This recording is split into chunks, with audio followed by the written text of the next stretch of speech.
Sa video na ito, ituturo ko sa inyo kung paano gumawa ng ganito. Hey guys! Welcome back to my YouTube channel. So for today's video ay ituturo ko sa inyo kung paano gumawa ng animated subscribe button. So kung interesado ka sa video na ito, panoorin mo yung video hanggang sa dulo at please huwag kalimutang i-like ang video na ito, i-subscribe ang aking channel at pakihit na rin ang bell icon para ma-notify ka kapag meron akong panibagong video. So let's start! Okay guys, i-open lang natin ang ating Google Chrome.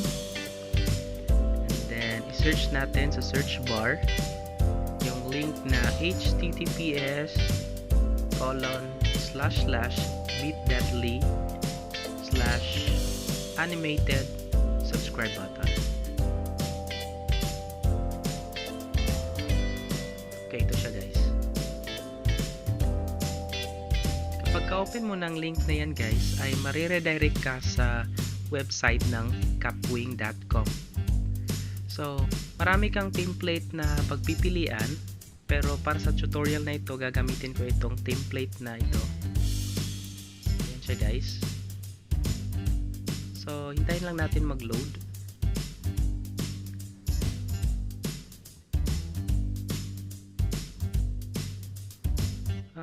Be sure guys na naka-sign in kayo sa inyong account para kapag download ninyo ng inyong animated subscribe button ay wala na yung watermark. So ito na yung template ng animated subscribe button natin guys.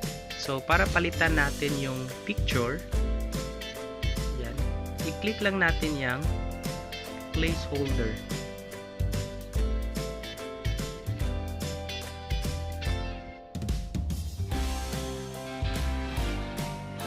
Click natin yung placeholder and then replace placeholder. Click natin yan and then mag-upload tayo ng photo na gagamitin natin sa ating animated subscribe button. So pipili ako ngayon sa aking files, okay, sa photos, and mag-select tayo ng isang picture na gagamitin natin.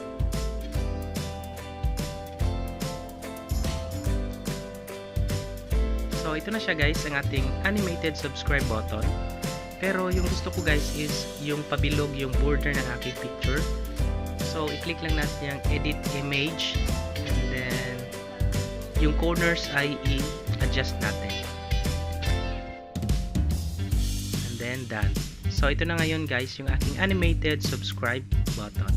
So next is i-download na natin ngayon guys, export video. I-download na natin ang ating animated subscribe button. So, click export video.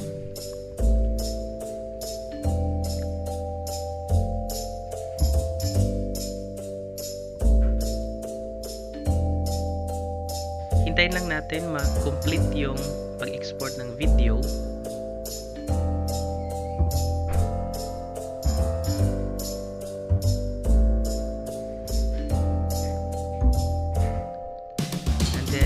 Kapag tapos na siyang ma-export guys, ay pwede na natin siyang i-download and then makikita na natin siya sa ating gallery.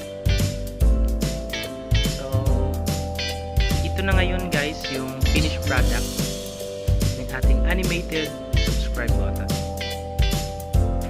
So, kayo na yung bahalang maglagay ng sound or mga sound effects sa inyong animated subscribe button. So, that's it guys. I hope may natutunan ka sa video nito and see you sa next video. Bye bye.